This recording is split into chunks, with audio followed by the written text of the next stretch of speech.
What is going on, Wealth Our Way Nation? It is your main man, Charles Tank Harris, the founder and chief visionary officer of the financial literacy platform, Wealth Our Way, where our motto is wealth is not only for the wealthy. Get ready for a banger tonight. Let's get it.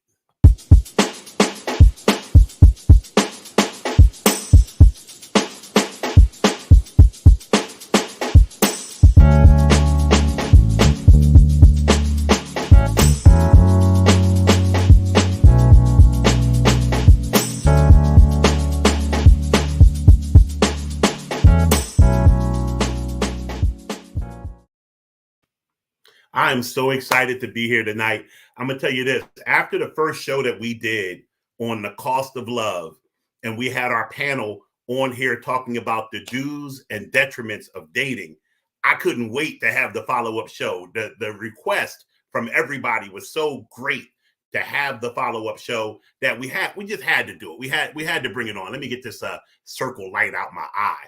We had to bring back the guests that we had last time. And I want to just show you that this time we've added someone who wasn't here last time. We don't have Deanna this time. She had other obligations, but we have, dare I say, up the ante with my girl, Stacey Gilbert. So let's check out who we have on the show tonight.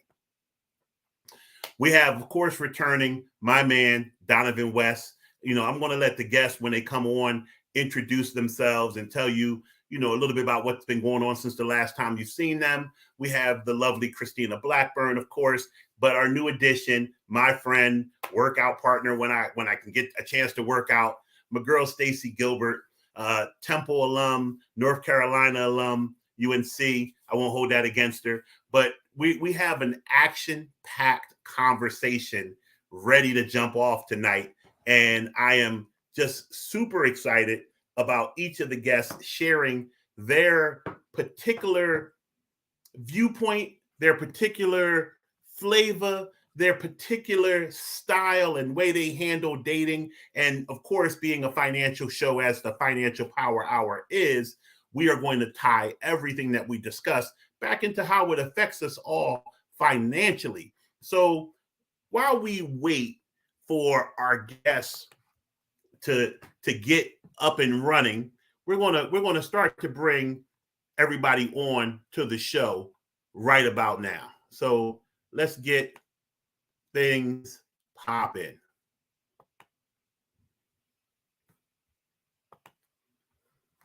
What's going on, Stacey? How are you tonight? I'm great. How are you? I am doing well. We got, a little bit of a delay right now with bringing Christina on. She was driving, and I told her I didn't want to have her, so I'm gonna, so we don't have the empty thing. I'm just gonna have you and I rapping for right now until she gets here. But okay. you are looking lovely as usual. I already know that what you have to share with the audience is going to be magnificent, and it's going to be an epic show. So while we wait for Donavan and Christina, this is actually perfect because they were on the last show and a lot of people already know them. Let's get the audience up to speed on all things Stacey Gilbert. So good evening, everyone. My name is Stacey Gilbert. I am a senior external relations client manager with a major transportation agency. So I work in the government relations field. And Tank and I are fellow Temple alum, TUMF. And in addition to my professional endeavors, I also have a great interest in fitness and health and, just overall having a great quality of life, just like I assist my constituency at work with improving their quality of life. So quality of life, dating, finances, it's all related, right? It's all related. So, what we're going to do tonight, and I know you had an opportunity to see the first show that we did of the month on the cost of love, dating do's and don'ts. We've had a couple of offline conversations about some dating scenarios, I'll leave it at that. When we bring the other panel guests on, what I want to do is kind of give you a head start of catching up on some of the topics that we talked about last time before we go into the open forum of everybody talking. So what, just to kind of bring you up to speed on why we did this program, the cost of love as it pertains to my daily program that I do, 15 Minutes of Finance. There were a lot of people who are married and feel as though that finances are such a key element of any relationship that I should do some type of deep dive on how people can be better financially yoked in their marriage. And then I have a lot of people who are divorced that haven't been married at all yet, and they're on the dating scene. The reality is that dating nowadays is a commitment. I think we've lost her. She'll be back. Dating is a commitment of both time and money from all parties involved. Whether you are the courter or the courtee, so to speak, there's going to be an investment that you're making to exist in the dating realm. So we got Stacey back. And I was going to say, I disappeared for a second. Sorry. I'm trying to mess with the audio because it sounds, I'm not familiar with this platform and it sounds a little low.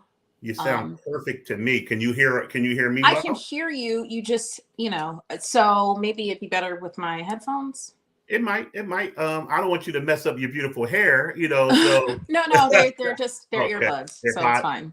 All right. So yeah, I mean, the reality is that one of the things that we talked about on the last episode of the do's and detriments of dating was the expectation that gets put out there when someone invests in a date. So although now we are living in a land of equality and there are as many women, well, I wouldn't use the term as many, but there are a great many women asking men out, great many women footing the bills for dates. They're probably 80-90% of the time, it is still the man putting his foot forward to try to court and get the attention of the female of the species. With that being said, can you share with us your experience of someone showing you interest? You've talked to them on the phone, you've dealt with them via social media, whatever your introduction was to them, and now they are propositioning you for a date. What does a date look like to you? So first of all, I see a lot of debate and controversy on social media about what a first date should be or could be or whatever. So it obviously looks different to different people, but I think I've seen a lot of concern from the male perspective about spending, an exorbitant amount of money on an initial date when you're still sort of getting to know the person and not feeling like they're being used in some way. But my philosophy is, number one, that a good date does not have to be expensive. And you just have to be creative, right? Creativity and effort go a long way. I am old school in the sense that I do prefer to talk to somebody on the phone first and, sort of get to know them and their interests and likes and dislikes. And I feel like that's a good way to vet, to vet them and for them to vet me and establish if there's even still any mutual interest beyond the initial physical attraction. So once you sort of establish that rapport, I feel like you could spend a couple dollars. You can spend a couple dollars. I mean, I like to eat. Again, does not have to be super fancy, super expensive. I'm active. I like to do activities. So like, Top Golf or, things of that nature.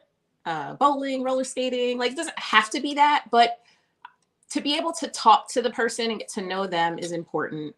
But I also want to see that you put forth some effort in the preparation of it. And again, the initial conversation is intended to establish like our mutual interest in one another and also what my likes and dislikes are as well as the other person. So So I'm like laying out the blueprint for you,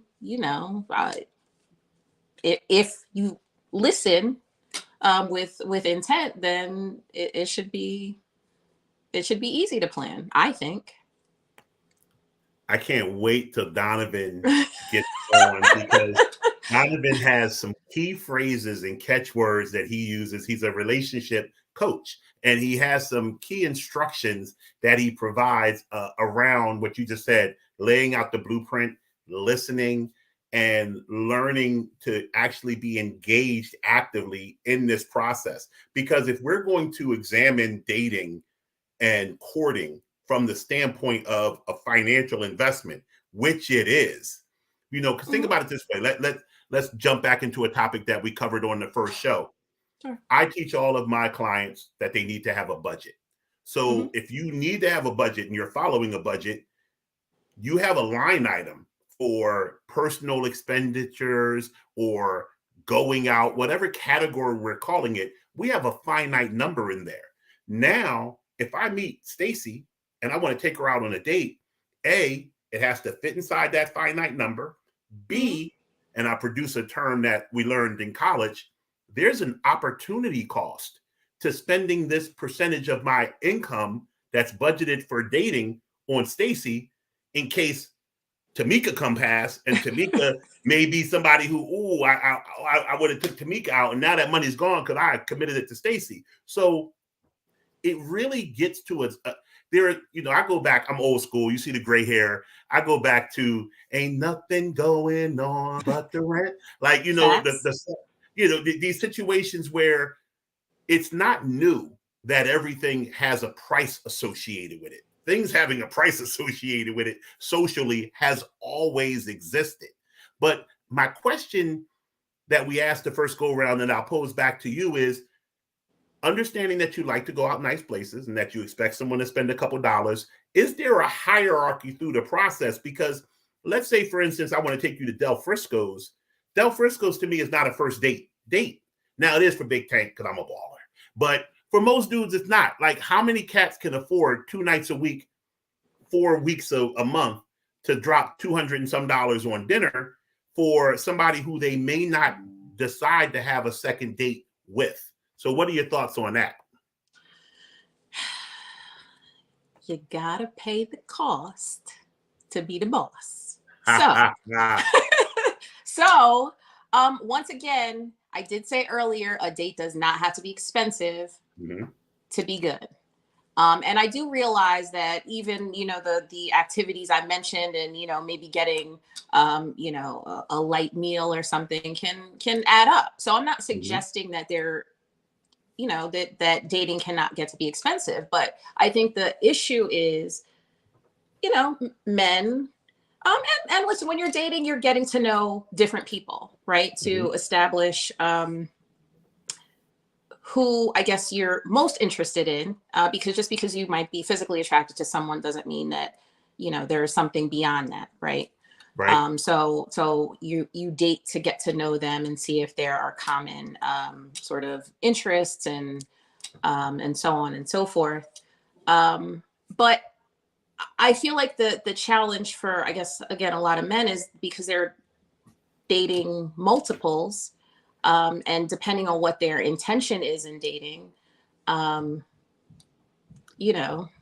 if they want to be a player, then, it's going to cost. And I don't think every woman's expectation is necessarily going to be Del Frisco's.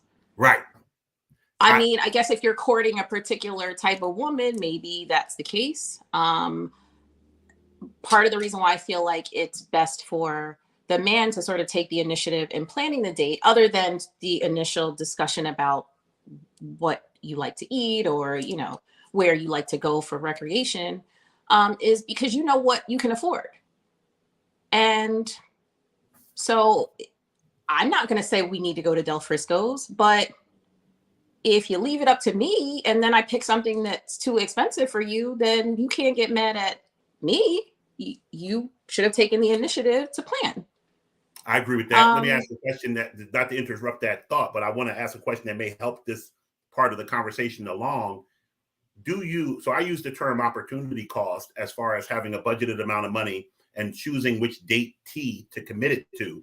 Do you, when you're doing your overall assessment of a man who you may feel comfortable courting you, if a guy comes at you with Ruby Tuesday and another guy comes at you with Del Frisco, is it that the great equalizer, or is that just one component of the many things that you will look into for who you're dating? It's a component. I mean, of course, I like Del Frisco, so I'm not gonna lie. But I'm not one of those, oh, I'm not gonna go to Applebee's. That's not, like, come on. I mean, stop it. I'm not saying that is not an acceptable option. It depends on my level of interest in the man too. Like, again, effort and creativity go a long way to me. If I feel like you're trying to play me cheap, like maybe you have the means, and I'm not saying he's wealthy necessarily, but like maybe you do okay, right? And you're just trying to do the least and then think you're going to get the most in return, then I feel a way about that. Because then I'm kind of looking at it like, okay, probably dating a bunch of women, and playing the odds at, yeah, who's gonna let you close the deal, right? Let me ask you this though. If you use that ideology that you're talking about, spending least, getting the most, how do you make the determination as to what's the least or the most? I saw, we live in a meme society. So I saw a meme on the internet one time that said, you were happy with that guy because he gave you $20, and unhappy with me because I gave you $5. But what you didn't realize was that he had 100 and I only had 5. So he gave you 20%, I gave you 100%. How do you make that determination? Okay, so I guess my assessment of a guy is personality and intellect are super important to me, and a sense of humor, very important. A great conversationalist, very important. Like, you have to be able to stimulate my mind. I don't care what you look like. So, you could be the finest thing walking, but that's only going to go but so far. And so the other things are what maintain my interest after the sort of initial whatever. So depending on my attraction to those other aspects of his personality, my thing is not about, well, like, what can I get out of him? It's how much am I genuinely interested in this person? And I will go back to, one of my prior points about effort. The effort that you make with what you can afford, and everything doesn't have to have a price tag to it. But when you're talking about like initially dating somebody, I expect you to take me out. Like, right. What you doing me to death? When can I see you? With no plan and trying to come over, chill. We're not in college. Like, oh no, baby, what is you doing? That's a man who's playing the odds. Right. And trying to figure out, like, somebody's gonna take the bait.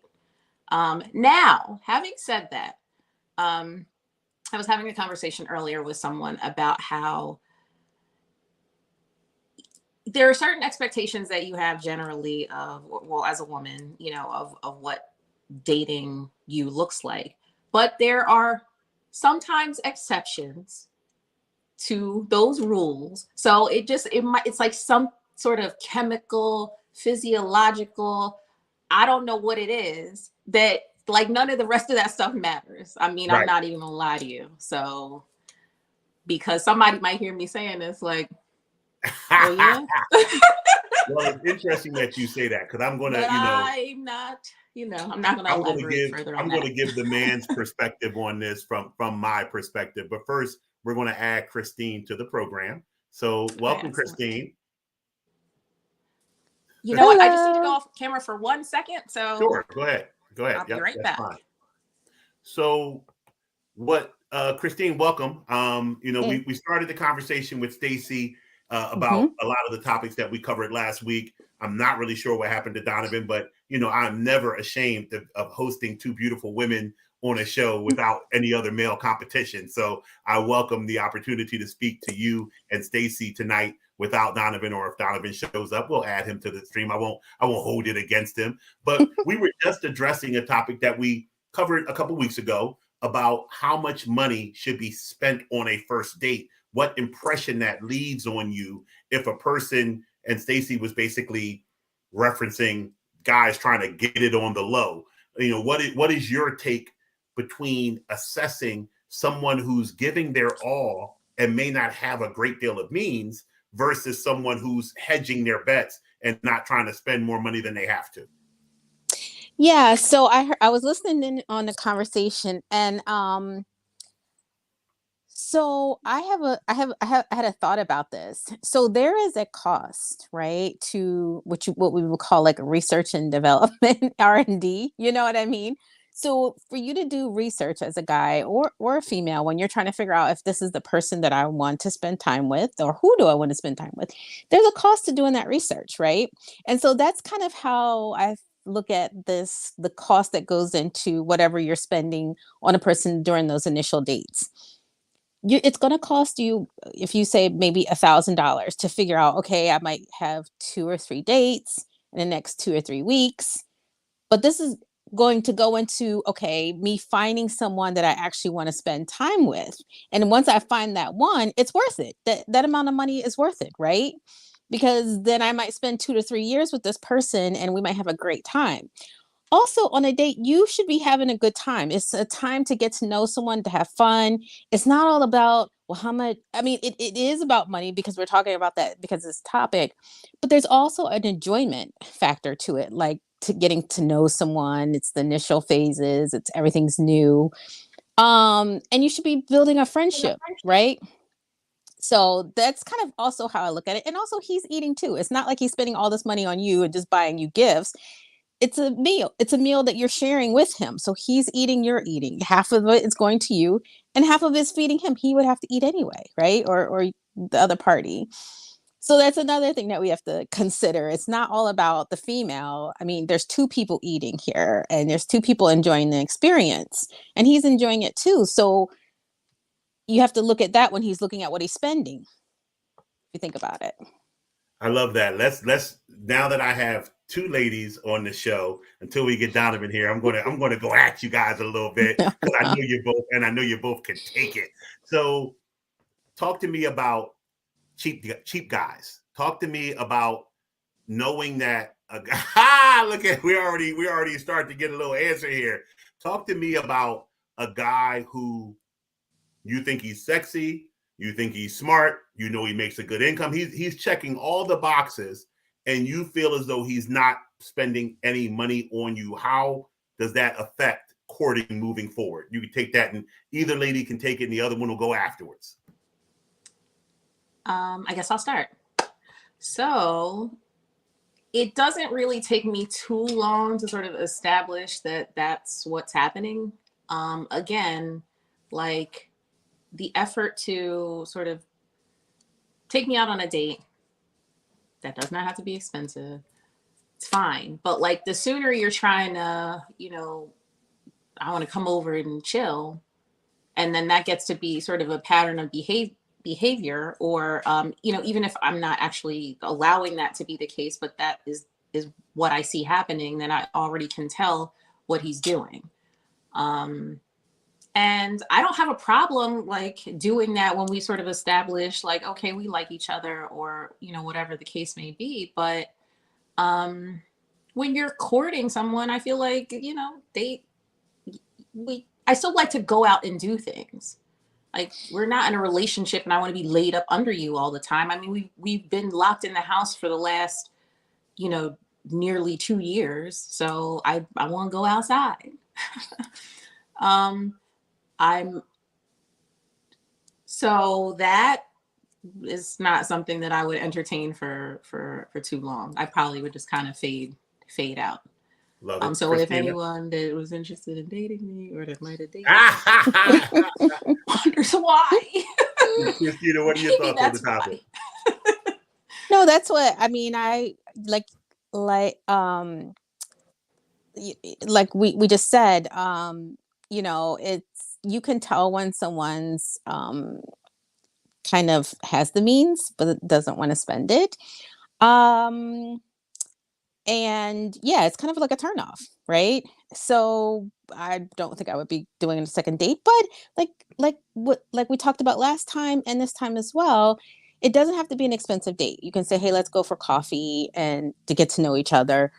All the things that was mentioned previously, as far as like just doing things outside, we've talked about going to the park. You said you were talking to your son about, you know, what he can do with when he starts to date or whatever, different things, be creative, go to the zoo, go to the art museum.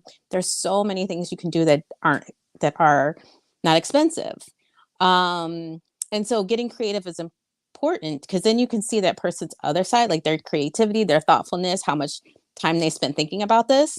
And that plays into your attraction to them, right? Like, oh wow, he actually put some thought into this. He heard what I said, that I like art, and so he suggested the art museum on Wednesdays is free, you know, Wednesday nights. So you can go and do that and walk around and then maybe go get a coffee or something later.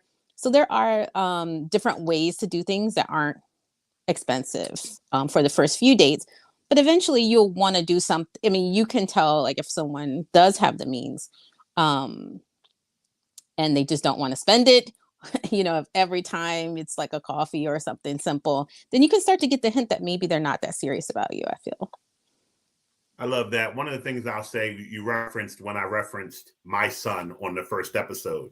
So I'm a firm believer. Now, I got it. You know, it's no secret. You know, one of my many nicknames is Big Bank Tank. Like, I got it. It's not for you, though, until I determine it's for you. Like, you know, I'm the keeper of my bank, not you. And also, I'm very much using both of my ears in this day and age where every other thing that I hear about is woman equality. Like, you know, women need it the same way men would. I reference back this movie that Denzel Washington did when he was an attorney, Roman Israel. And there's a scene where he's speaking to a group of African Americans, and he stops his speech and turns to two young brothers who are sitting and have two sisters standing in front of me. He says, young fellas, you're not going to get up and offer the women a seat. And the girls go in on him. If we wanted to sit down, we would have sat down. We're not incapable. We don't. And he's like, I was being polite. No, you're being chauvinistic. It's hard for men out here these days. We don't know if, you know, I've heard both of you ladies on this program reference, you know, a style of mindset of being courted, almost as if, dare I say it, hell, I'm going to say it, I'm a big guy, like y'all are the prize and we're out here hunting for the prize. Doesn't that objectify you to some extent, though? Oh, okay, I'm ready for this one. Listen, so I'm not suggesting that there should not be any reciprocity and, you know, that a woman can't treat a man or anything like that. But there are a lot of men who, you know, talk about wanting to lead and be the head, and they want a woman who's going to listen and submit and, you know, sort of all these traditional characteristics that they're looking for in their modern woman. But if like the more I have to keep coming, you know, the more I have to keep coming out of my pocket, then I feel like we're coming to a point of, okay, so we now we both have an equal say. Because to me, the perception that just because, you know, someone is born male that they're automatically a good leader, I don't buy into that. I don't have a problem following a man who demonstrates good leadership qualities. I mean, I'm opinionated, obviously. No, not you. Obviously. But I'm not opposed to allowing a man to take the lead. It's just it's not sort of this idea that I'm just going to follow behind you because you're a man. well, maybe you're not a good leader. And so I don't find that to be chauvinistic, them taking the lead. But what I'm saying is, if your expectation is that you're going to be leading in the situation, then you sort of demonstrate that by taking the initiative to, again, plan a date, or you show me in different ways, not just say, like, beat your chest like a caveman and say, you know, I'm in charge, I lead, and now you follow me. You can't have it both ways. I agree. But I don't mind a man taking a lead. I'd love to hear that. Well, Christina, I don't what are your mind thoughts? a man taking a lead in that scenario. Christina, what are your thoughts there? The question, just to refresh, the question is, and you're on mute, Christina. The I just realized that. The question basically was, do you feel as though with the man paying for things, the man dictating what the date is going to be, does it objectify you as a woman where he's automatically assuming, hey, be quiet, do what I say, I'll be ordering your meal as well? Like, what are your takes on that? I mean, I think that goes into the chemistry. It just depends on what you're looking for. Everybody's different. Like you said, in the movie, these women didn't, they thought they could speak up for themselves. They didn't need someone to speak up for them. With me, I prefer the man to take the lead. And I've also noticed that for like long-term relationships, if I do more of the upfront, like, no, I'll pay for myself, or I got this, and if I take more of the lead, I notice that those relationships don't really last. I noticed that when a man values you, they will show that, like getting up from a seat and allowing you to have the seat, or opening the door for you, or doing these things that are what is that, like socially appropriate? I don't know what you would call it, but because he's showing that he wants to impress you, right? And those are, I've noticed when guys do that up front, and then it lasts throughout the relationship, because they're showing that they value you up front, and you're expecting that, right? Because that's what they led with. So continue to do that. And I found that those are the relationships that last the longest and are the strongest. I feel like if I allow myself to kind of be disrespected up front, or I'm doing too much, then he's going to fall back, because he's going to be like, oh, so she's going to take more of the masculine role, and I'm going to, because there's a masculine and a feminine in these type of relationships, right? So one's going to be the more dominant person, one's going to be the more effeminate person. So what do you want? Do you want this is how I kind of view it. Do you want a man that's going to be more taking the back seat and let you do everything? So yeah, you want to work all day, come home, cook and clean, take care of the kids while he, goes and sits and watches TV. Is that what you want? And if that's the expectations that you lead with, then that's what you're going to get. Or do you want someone that, like Stacey said, that's more of a leader? And I think it just depends on what you're looking for in the relationship. And so when it's the first or second date, I don't mind offering to pay my half, because we don't know each other, and it might just be a friendship, and that's okay for me. If I'm consistently paying half, then that's just a friendship to me. It's not a real relationship, because if you're showing me you value me, then you will want to spend that money. That's how I kind of look at it. I love that. So it's the halfway point. We're going to do a couple of things here. First of all, let me let everybody know that we are only on YouTube tonight. That was an error on Wealth Our Ways part. I apologize. We are obviously getting feedback from the audience, not broadcasting on Facebook. Not quite sure why. We'll get to the bottom of it. I do want to thank each and every person who is here with us in the audience from YouTube. Thank you very much for showing up. And I want to take a couple of questions or comments that are in the chats from the audience. One of them is directed right at Stacey. I knew she'd get the first one. It says, Stacey, have you ever been told that you intimidate men?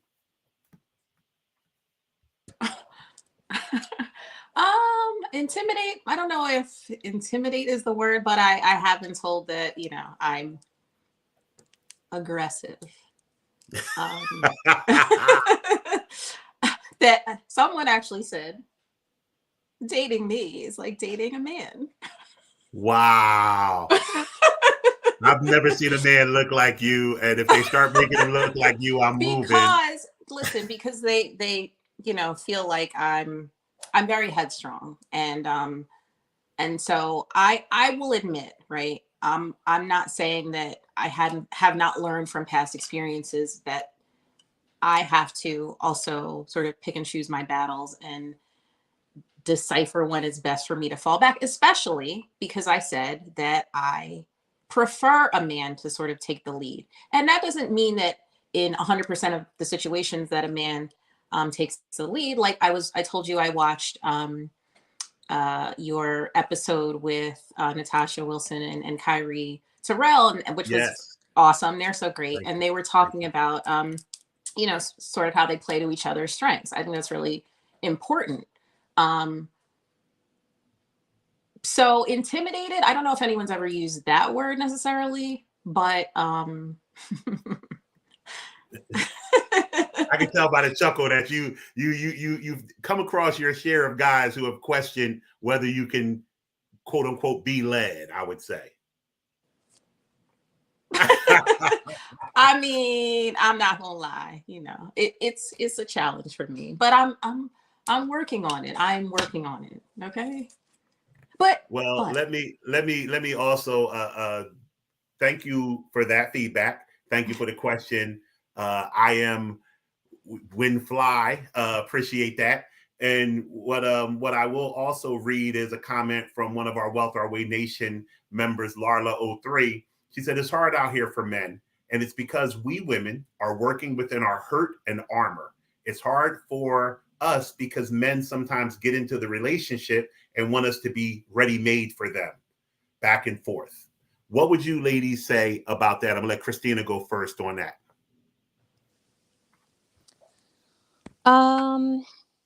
Yes, I think it is a challenge for both parties, right? Because you're bringing so much to the table and he's bringing so much to the table, and you have to learn each other's style in a graceful kind of dance, right? Um but to speak to something that Stacey said, she said, that people she's heard that she's aggressive, and that's kind of I think assertive is more, it's kind of like a better way of saying it than aggressive. Aggressive comes off so negatively, right? And so also people have to watch their words. Did you mean really aggressive? Am I really aggressive at you? Or is it more I'm being assertive and speaking up for myself? And, I can show you that I can take care of myself, and I prefer to be with a man, but I don't need a man, or I don't need a partner. You know what I mean? So thinking about it that way is another way to look at it. But yeah, so I just yeah, that's kind of what my thought on that.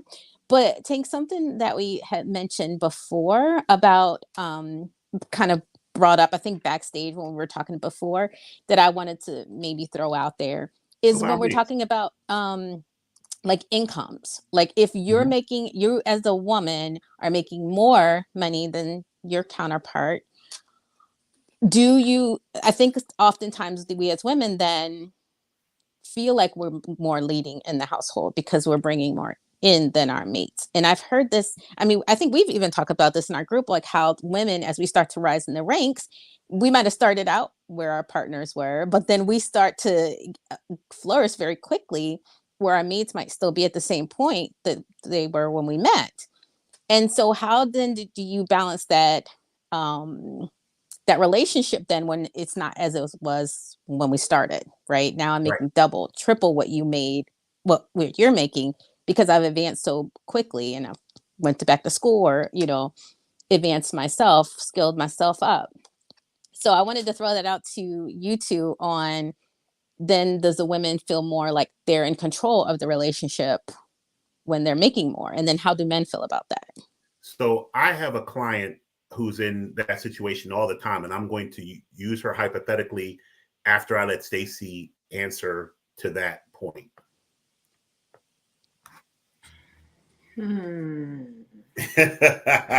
If you big bang Stacey in the relationship, are you emasculating your man? Are you still able to show him that he's the man and you make 300 grand and he makes 60? How's that work? Why are you trying to bring up old stuff? I mean,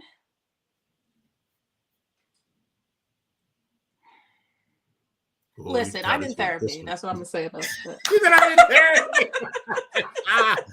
Yo, No, I mean, listen, I've, you know, from my long-term relationship experiences, I have learned, the tongue is very powerful, right? And you know, I'm a fire sign. I can be fiery. So it's again something that I'm reflecting on, and how I can use my words use my words differently, and sort of not, like I don't think I would look at a man and say, oh well, you know, you make less money than I do, so I'm gonna, no, like I do like a man with ambition, right? So maybe he's making less than, you know, me at some point, but he's got goals and plans and whatever. Or maybe, you know, there's something that he'd like us to build together. As long as he can like take care of himself, like what I'm never gonna do is support a grown man that is not my husband or my son. Okay. But you support your husband when he's able and capable of doing for himself, like because you know there are men who are perfectly fine with a woman sort of taking care of them. Now, if that's the situation you want to be in, then yes, I'm definitely going to I'm going to put on my you know, big girl pants, and you're not going to like it. But so you as would long support as your husband though if he ran across hard financial times. yeah, but that's what I'm saying. That's different. I mean, Okay. you've made a commitment to this person. That person made a commitment to you. You made a commitment to them. I'm not talking. I'm talking about a scenario where, you know, someone is just sort of okay with a woman taking care of them, and there isn't a reason why they can't do for themselves because they're not injured or ill, or you know, there isn't a legitimate reason. They're able-bodied mentally and physically. I you know, again, we all go through a hard time. If we're in a relationship, that's fine. Like that can maybe last for a little bit of time, but I'm gonna start getting frustrated by like a lack of sort of taking the initiative to change your circumstance. So just let me interject right there, because just in time we leveling the playing field, and we're gonna bring another brother into this thing. My man Donovan, Yeah, brother Donovan. I don't even know what happened. What's up, The ladies man? may What's have good? sabotaged your feed, but welcome to the show, bro. How's it going, good brother? Good, man. Great to have you, man. Everything is going Ladies, well. how's it going? Wow, good to see you again. No, it's good to see you again as well. Sorry about that.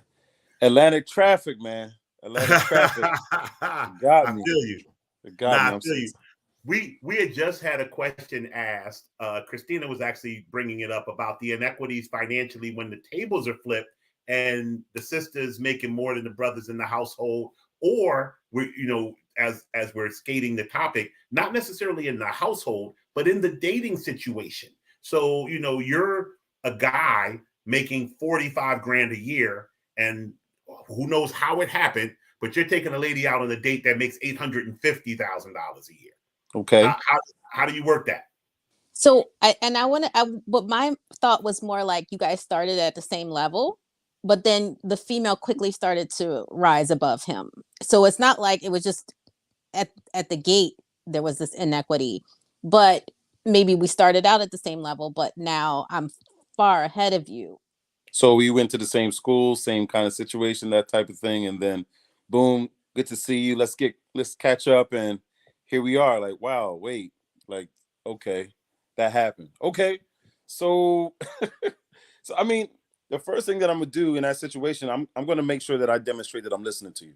So whatever we experience has to be a great example of how much I'm actually paying attention to, like what would be interesting or unique or different about what we can experience together. So whatever that looks like, my goal would be able to do that. But of course, on an entry level So I think while we're early in it, and if my hearing was working, I think I heard you say it's early in the game, right? This is not like 2 years down the road we've been dating, but we are dating now initially, and this is what the situation is. Is that correct? It could be either or. It could be 2 years down the line, but we're still dating. Well, But I got what's a a little raise. different? I got a couple raises. I got a couple promotions. Okay. You didn't get those opportunities. So now it's not equal. We're not equal, you Well, know? it's okay. It's okay. Again, here's one of the things, when I did this, I do an event called the Relationship Script, and I had the opportunity of doing this for a group of professional women who all were in that same category. I'm talking about six figures, well into the six figures. And one of the questions was asked is like, how do I date to my level when it just doesn't seem like there's a lot of guys on my level out here in the space?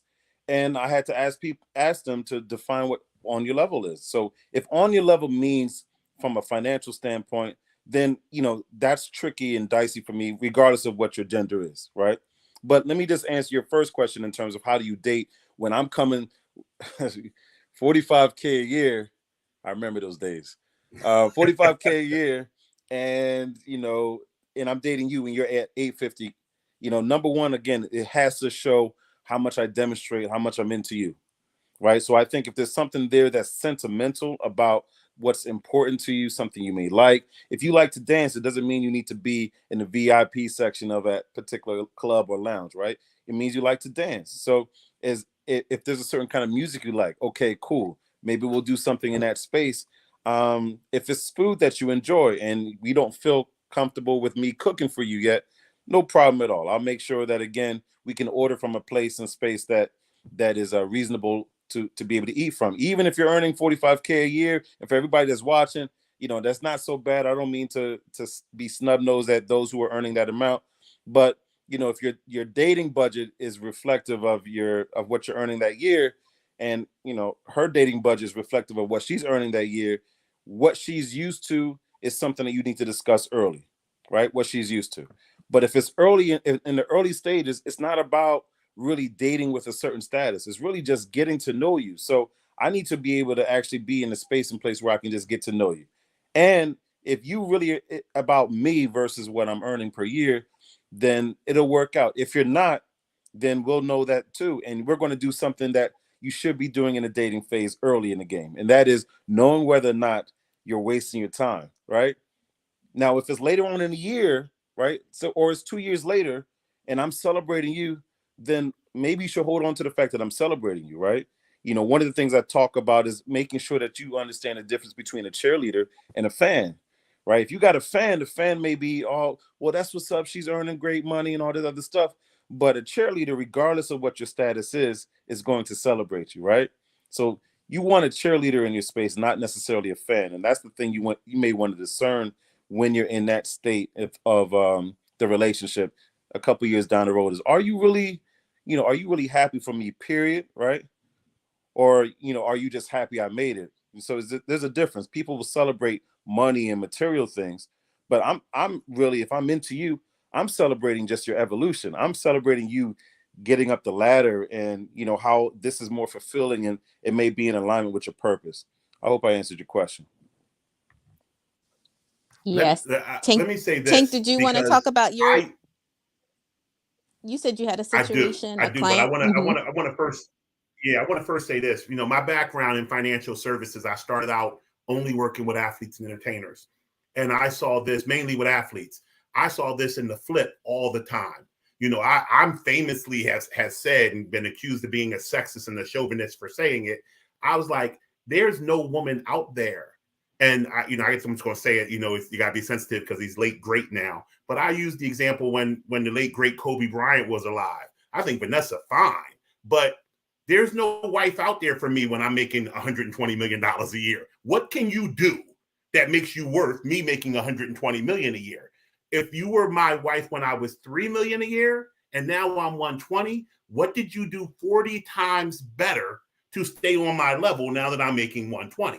So I'm not going to be a chauvinist and say that only works man to woman. I think it works woman to man as well. So I don't think a brother making 45 grand should date a woman making 850. I think he should bow out gracefully. That's my opinion. going to my client. I have a client that makes well over $900,000 a year, and she's foreign.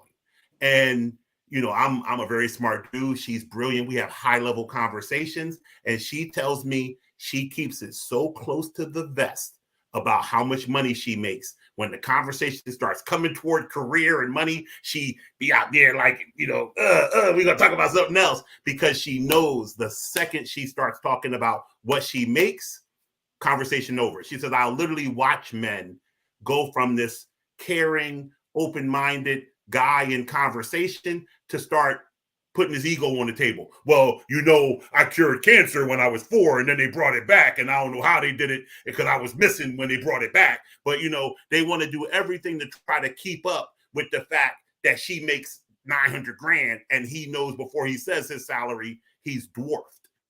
So it is very emasculating to be that disparate. Maybe what you're referencing, Christina, isn't that big a disparity as the numbers I'm using, but it's hard for a man. We are going through a time change right now where we are trying to demand society, where we are trying to make everything equal. Women and men are the same, not just in pay, which should be the case, but in everything. Where if a man is too strong, we're labeling it toxic masculinity. Like, we are demanding the world now. You know, if a man is too much talker like I am, he's a narcissist. Like, we are attacking dudes every time we open our mouths. And the reality is okay, that's what's happening.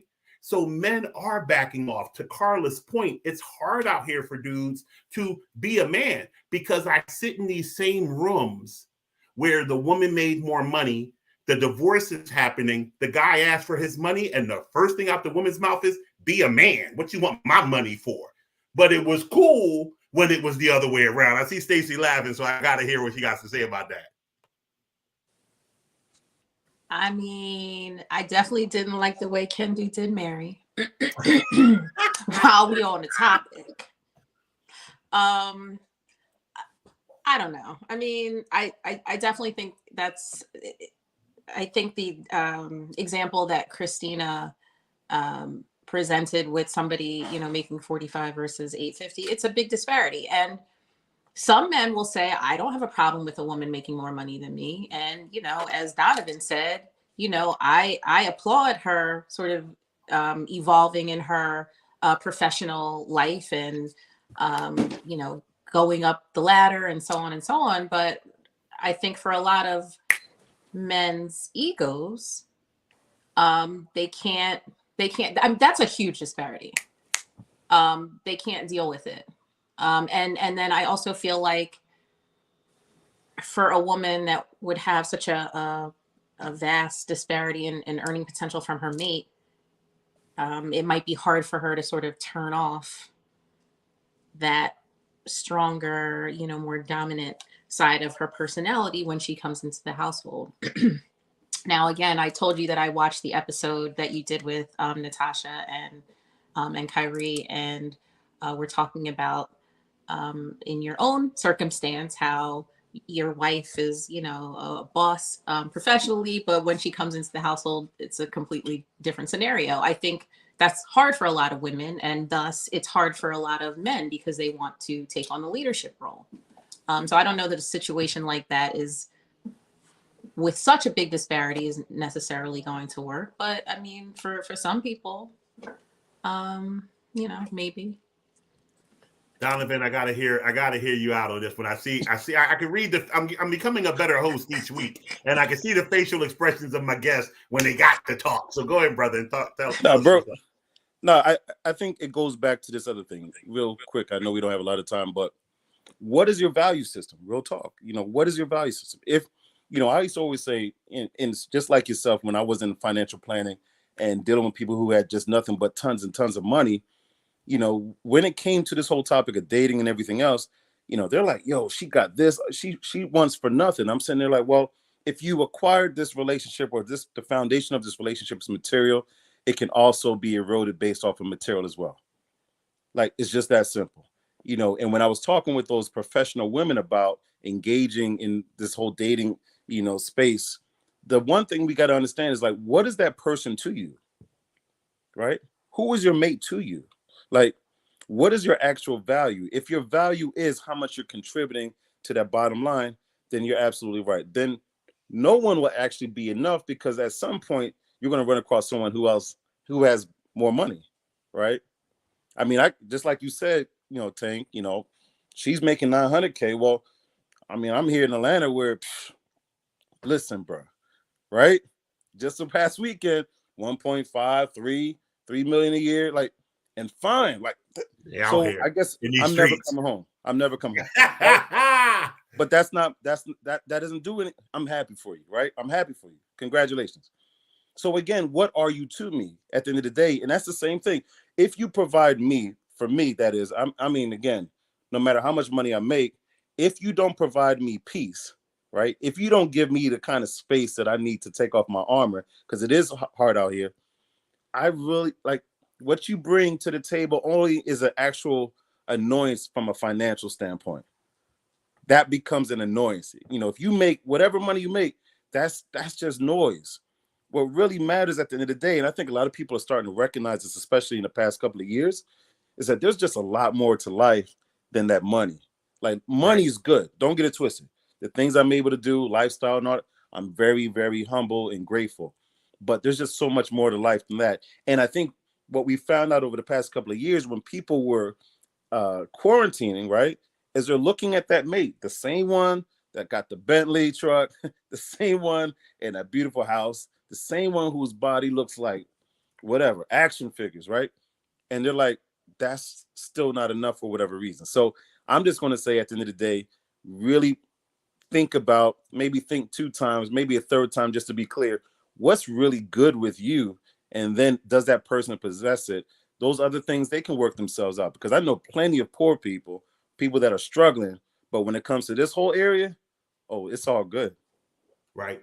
Let me say this. So a couple things. First and foremost, the Financial Power Hour is supposed to last an hour, but because we had some guest arrivals late, we're going to go a little long, what the audience will tolerate. We're going to probably take the conversation another 10, 15 minutes past the hour. So let's know we're going to get some more comments in and some more conversation in. I do an accountability call every morning, 6 o'clock weekdays. Talking to the brothers earlier, we all are struggling with something. My guys on the call all look at me like, Tank, we know you're struggling, dude, you're 500 pounds. Like, we know something's wrong, but you got bread. Like, and for the rest of them, they're always looking at me like, what you got to complain about? You got money. And I said to them this morning, and you just touched on it, I said, all me having money means is that I get to say my complaints in a nicer restaurant. Like, I got more money, but I got the same problems you cats have in every other area. I got a daughter that doesn't talk to me. I'm separated. Like, I got real issues, and making several $100,000 a year doesn't make them go away. I pull up in a nicer car to address my problems than most people. I get on my apps and check my financial accounts quicker than most people, but I still got the same drama. And relationships bring the same thing to bear. You're not going to have a better relationship because there's more money around. If anything, and this is what I learned from working with high net worth individuals, there's a thing in psychology called Maslow's hierarchy of needs. It's represented as a triangle. And on the lowest level, you have to make sure your physiological needs are met. You're safe. You have lodging. You know you're going to eat tomorrow. You go up from there, and then it's societal needs that need to be met. I'm accepted by the pack. You're gaining popularity. And then at the top, there's the tenderness of love and all of these extra things. When I never worked for Mariah Carey, so let me give you this example, but not to say I worked for Mariah Carey, but I heard that people were on Mariah Carey's back because she was acting like such a diva when she wanted to perform somewhere. Her rider of what she needed in her dressing room was so crazy to people, and they were giving her a hard time. And I was defending her. I was saying, listen, when you make the type of money Mariah Carey was making at that time, she's not worried about her cell phone getting cut off or her car breaking down or anything like that. Her worry is my Fiji water at 31 degrees like I requested? That's her first worry. It's not the stuff that the rest of us worry about. So when you're talking about disparities in relationships, yeah, you have a huge financial gap. I don't understand how anybody would think it's a good idea, man or woman, to go into a relationship where they can't keep up financially in the conversation, let alone the money. Like if I'm making 800 grand and you're making 40 grand, there's probably some differences in who we are as people. My ex-wife used to tell me dating me and being married to me was like taking the SAT every day. So clearly there's some SHIT that comes with Big Tank. So let me ask you this, Stacey. I'm gonna single you out again. So somebody is on your top two in the comments, Stacey. They just want to know everything about you. Would you go on an axe throwing outing for a first date? How lethal would you say that your tongue was in your past relationships? So I'm going to bring you back front and center and ask you, if you're in a relationship with a man and this man is just a dream. I don't know who your ideal dude is, but a lot of ladies like Idris Elba. So let's say you dating Idris Elba. There you go, okay? I always can't go wrong with Idris. You dating Idris Elba, he going back and forth from English accent to non-English accent. Oh, he doing his thing. He keeping you happy, cooking in an apron, nothing else. He doing his thing. And then everything goes bad for him financially. And you're in your current financial state, which I don't know what that is, but you can't go out and triple your net worth. You're just making what you make. How do you help sustain this relationship when this man, this leader you had, is now not able to do so financially and more importantly, mentally?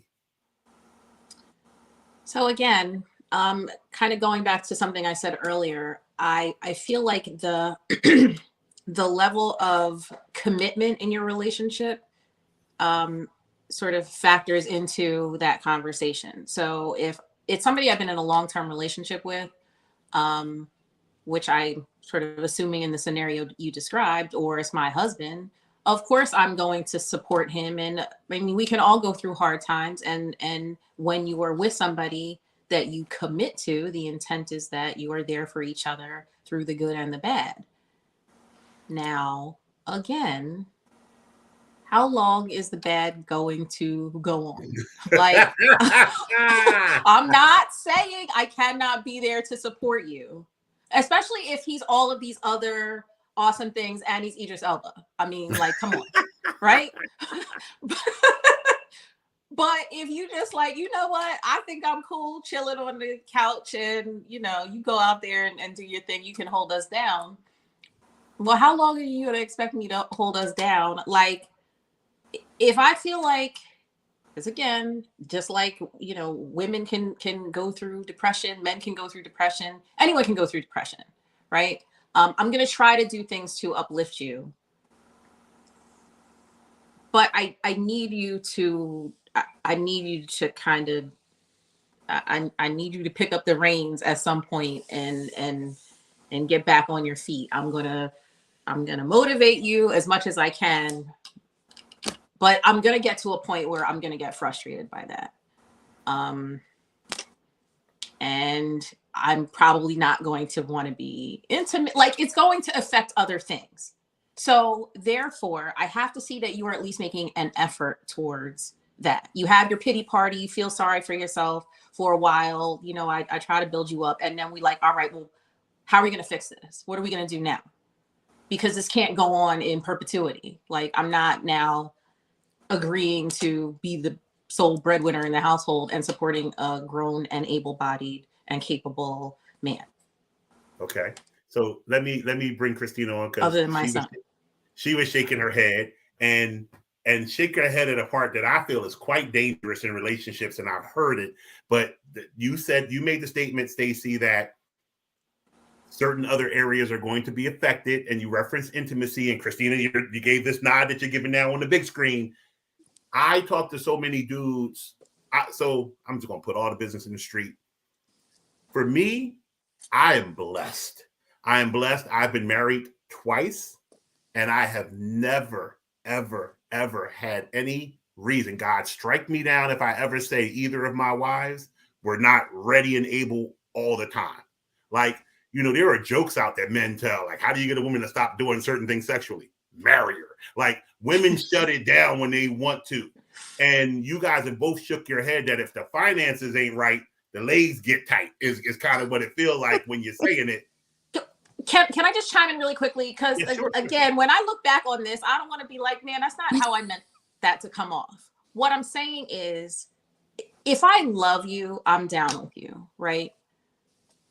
But I'm saying that there's that insecurity, instability, feeling like, you know, the sky is falling, feeling like, well, what are we going to do now? Stress. All of those things are stress on the relationship. So therefore, my focus is not necessarily going to be on sleeping with you. Like, my focus is going to be on, like, okay, how can we get ourselves out of this circumstance? Because it's straining our relationship. It's going to get to a point where it strains our relationship. It just will. But So you're it's not picking one about like specific- withholding sex. It's about my desire waning over time, because I feel like you're getting complacent in sort of like, okay, you got us right now. Well, how long is that going to last? I'm not saying I can't do that for a period of time, but how long is it going to go on? Because the longer it goes on, the more I'm sort of like, all right, like I have a son who's 20 years old that, you know, he's in college. So, you know, his father and I are still supporting him. And, you know, I have an expectation that he's my son. So if he needs something, I'm always going to do what I can to support him. But at a certain point, there's an expectation that you got to do for yourself. If there's no other reason that you cannot. I like that amplification and clarification. Let's see, Christina. I was putting you on the spot in the same answer that Stacey is saying. So you were shaking your head, and I'm saying let me be clear here, and Donavan can either disagree or agree with me or back me up. Either way, it's cool. As a man, I loved your explanation, Stacey. But as a man, all we hear is the money ain't stacking right, the honey ain't acting right. Like, you can sit here and try and tell us why this desire did this. Nah, you ain't giving us none because we ain't making no money no more. Look, I heard before back in the day you get an E for effort, but I just not heard a P for effort. I'm over here. Christina, what do you have to add there? No, I definitely think it's true. And it's not, I don't think it's just, I know, I understand we're talking about finances right now, but it's not just in the money aspect. It's anywhere. If we started off good, you know, and then maybe like she mentioned, maybe some depression kicked in and you lost your job. But long term, you don't have a plan of how you're going to get out of it. Every time I offer to say, hey, let's do therapy, let's do something to get the relationship going in the right way, and you're back on your feet. No, I don't want to go. You know, a lot of African American men, you know, and women have like these things about therapy or whatever. So if I'm working every day, you're consistently sitting home every day, and I'm consistently your cheerleader and supporting you, I'm going to get burnt out on that, right? First of all, I'm working every day. I come home, maybe the house isn't even clean. So then I have to clean too on top of that. And believe me, I hear these stories all the time with married couples.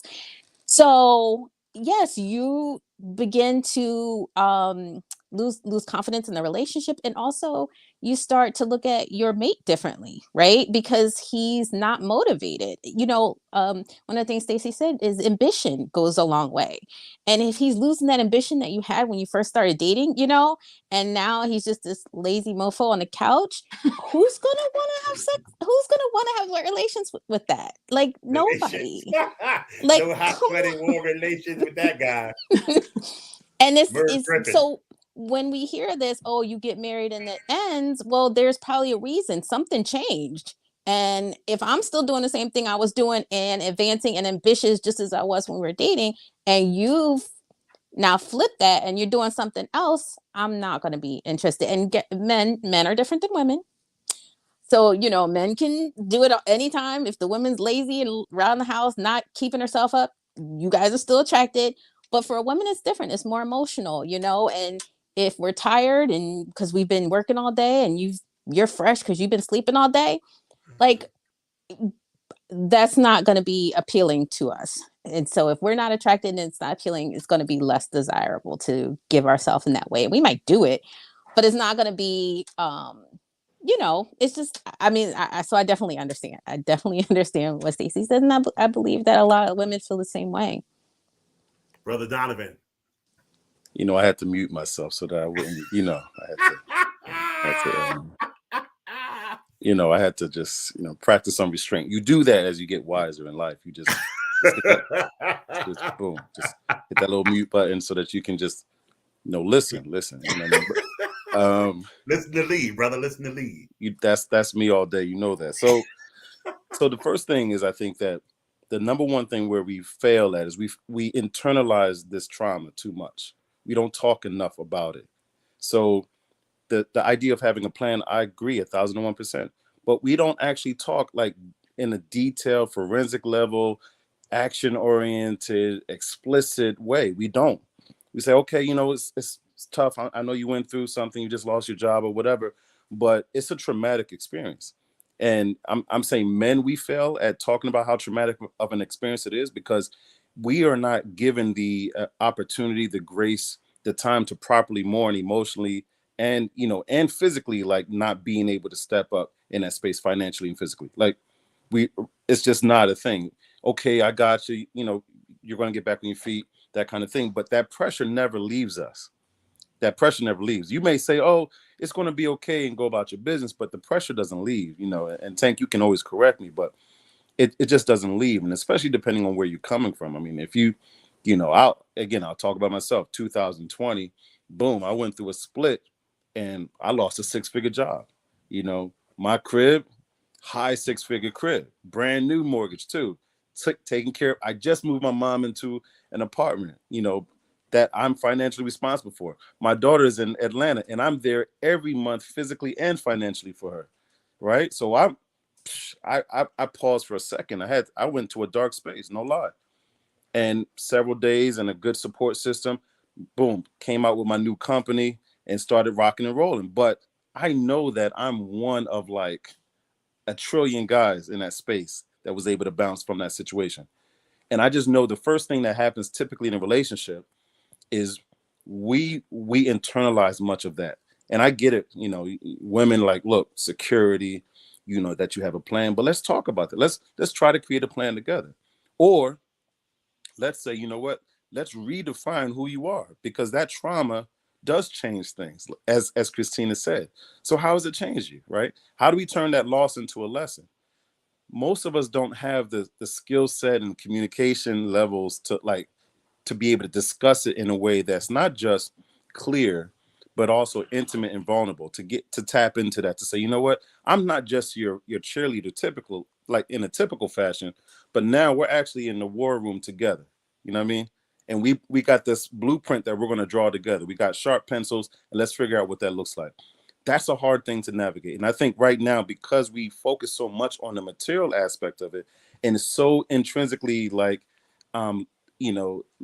wired to what a man's identity is the loss of that is the loss of his identity. And it's really hard to just put another ID on, especially depending on how he was moving before that situation. So that internalization leads to, again, not feeling comfortable. And then guess what y'all do? Y'all put the P on ransom. You can't, it's not going to be released until you're feeling, more secure about certain situations. No, Stacey, you had your turn. Put yourself on mute. Thank you very much. I appreciate you did that. But no, I get it too, because I know at the end of the day, those levels of insecurity, and I've coached relationships for 13 years now, so I totally understand. And I hear those dynamics and I do understand. But typically these things actually are interpreted. Remember, communication is not about what you just want to say, it's how it's received. And representing man here, right? Charles could, again, back me up on it, or you could disagree. But often in that same situation, how I'm interpreting it is that I'm losing these other aspects of what I once had. Remember, I just lost something, whether it may be a job or whatever. And as I'm losing this dimension to our relationship, it's another loss for me. From my perspective is what I'm just sharing with you. It's another loss. You may say, well, I don't feel, and honoring your feelings, I totally understand. I'm only simply saying from our lens, I'm saying very humbly, how we're interpreting it is yet another loss due to something that took place. So the ripple effect can actually now turn into something that can be overwhelming for us and continue the downward spiral. I'm gonna put myself back on mute. So I'm going to bring Stacey on, and we're going to run through Stacey, Christina, and then back to Donavan to close out over the next 6 minutes. Everybody's going to get a couple of minutes. I want to let everybody get their parting shots. So I would like to thank Donavan for what he just shared, because I mean, it definitely does give a different perspective to that circumstance. And you're right, a lot of men's identity is very closely connected to being a provider. That's what society has dictated, which is why some of us have the perception that, not that, you know, a man should provide all of my needs, but like I expect that the man will pay for a first date. Those sort of expectations, I'm socialized to believe that. I know society has changed. In any event, I get where you're coming from, and I appreciate that you shared that, because it does give a sort of different take on what he might be dealing with that he's not revealing to you. Now, again, I just want to clarify, I am not suggesting like, okay, you lost your job last week and now I'm like, all right, so what's up? Like, what is we doing? Like, I went can't right deal pajamas with. on us. No more 90s, straight pajamas after the job got lost. I'm not saying that at all. Bloomers. I'm not saying that at all. I am, and I'm not even saying I'm purposefully like, I'm not, you know, you can't get none until, you know, you get back working. I'm not saying that. If I love you and I'm attracted to you, then that's not off the table. But to be fair, I feel like when a man is kind of in that space, you know, I know men can sort of separate mentally from the physical act, but sometimes they can't. So maybe you're not sort of operating like you would normally either. And yeah, maybe that'll help make you feel some level of normalcy in this abnormal circumstance. And maybe it will incentivize you, like, you know, I feel better. I'm feeling good about myself. Let me go try to change the situation. All I'm saying is it just can't go on indefinitely. Like, and by indefinitely, I mean like you talking 6, 9, 12 months later, you know, 2 years later, like my feelings and perspective on the situation are going to change. They are. That's and I don't think it's fair, just like he's going through what he's going through. It has a residual impact on his partner. So, I mean, yeah, you're focused on your own pain and what you're dealing with, but it has a residual impact on other people as well. So I love it. I thank you so much for that feedback. I'm going to go to Christina. Yeah, I think this was a really good conversation. It's really unique. It's almost like we need these kind of things to think through men and women's side of these complex situations, right? So I thank you, Tank, and Donavan for hearing your side of it too. So it's really good. But you know, wasn't this like one of the number one reasons why there are divorces? Finances. So these conversations need to continue to happen, you know, and people can see themselves like, yeah, I do that, but I never thought about that aspect either of it, or what the other person might be thinking. And, you know, I will admit, when guys are going through something, honestly, they're not good communicators during those times, right? Because they're in their own head dealing with their own thing. And you're coming at them, well, we need to talk, we need to make a plan, we need to make a plan. That's more annoying sometimes. You know, we need to do therapy, we need to talk through these things clearly. And so men also need to see themselves when they're having a difficult time to be able to communicate and open up and tell their partner what's happening, so that they can work together, right? Like Donavan was saying on the issue. Yeah, so I just appreciate being a part of this conversation today, Tank. This is great. This is great. Thank you so much, and I love having you as always. I appreciate that. Donavan, close me out, brother, with something for the ladies to hear and understand about how us men be going through it sometimes, man. Listen, it's hard out here, real talk. It really is. And I want to encourage all the fellas that are watching to just, you know, test test their woman out, test someone that you're dating, whatever, test them out in terms of not just their emotional intelligence, but their ability to actually engage with you as you talk about things that are a little bit more intimate. The truth of the matter is that men are a lot more complex and sophisticated than what the world says we are. That's the truth of the matter. There are a lot of layers and dimensions to us, and women need to know that, but they won't know that as long as we kind of stay in our space, because we already anticipate that they won't be able to handle it. And the truth of the matter is most women won't be able to handle it, because society does not create the kind of space for men of any color, of any culture, to really engage in this space of, emotional nurturing of men in that space that may be emotional and dealing through things, because there's a lot of pressure, especially as we talk about us as Black men. But I will say this other aspect of it. Women, just understand that, take some inventory of what's really, really, really important, what's really good. You know what I mean? Like, seriously, just think about that. What's really good? Money is good. I agree. I enjoy it. Tank enjoys it. We all enjoy it on some level. But as you're looking at the individual, think about, what's really good with that person. What combination of characteristics is it that you're really looking for? And how does money shift or shape that, if you know what I mean? So that's it from me, man. Listen, I love these conversations, Tank. I do this every Wednesday anyway, on IG in my space. So I look forward to continue the dialogue and having you, on my show, Love and Life, so that we can continue the dialogue and get into the nitty gritty. This thing needs to be like once a month. I'm saying you need to have something in this space once a month on your platform, good brother, because as Christina said, and last time I checked, it is top 2 of why relationships, shut down is no romance if there's no finance. No doubt. Well, you heard the lady say it. I did. I appreciate those kind words, good brother. And I'm definitely going to be on your show. I hope we get that scheduled soon. And as you just said, I thought about the same thing. I got to figure out how to bring this conversation more frequently to this platform, because thank you, Stacey. Thank you, Christina. Thank you, Donavan. You guys were rock stars with this conversation. And there's so much more to talk about. Like, we could go on again, which is why we had a part 2 the first time. The reality is, and I did put Black Men Heal in the comments. It's an organization I strongly believe in. I used to be a board member. I still support them physically, emotionally, mentally, and financially. They give safe space to Black men in King's Corner virtually every Sunday night.